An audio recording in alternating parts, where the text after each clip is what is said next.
Our guest has been talking while I have been with that. And the first thing that comes to mind is I remember quite clearly that during the governorship tenure of Rotimi Chibuike, Right Honorable, the House of Assembly suffered an incident similar to this.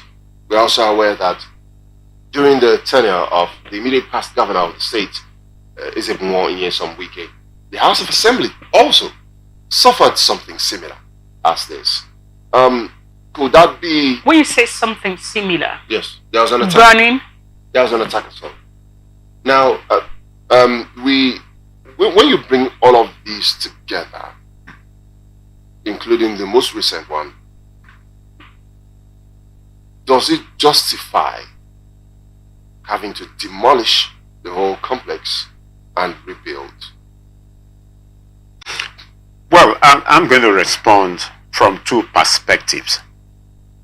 First, as a concerned citizen and also a professional within the industry, the measures taken actually is a cost-saving measure, because when you have a structure that has a fire incident, not just ordinary fire, I mean the fire was massive, and then you had areas where dynamite also were thrown, definitely you're going to have an integrity issue.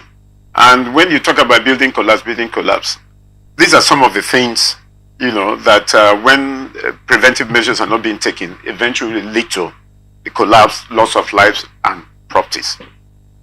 But when you look at the timing and then look at the crisis that is also ongoing, you might say, okay, wait a minute.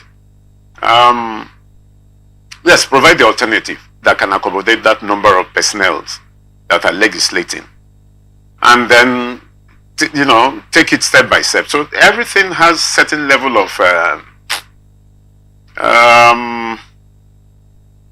crisis-prone measures being taken. And it's all bound to speculation, except the governor himself volunteer us, some of the reasons, because he's accountable to us and say, look, this is taxpayers' money being spent on something that probably we could have taken our time, okay, to rebuild.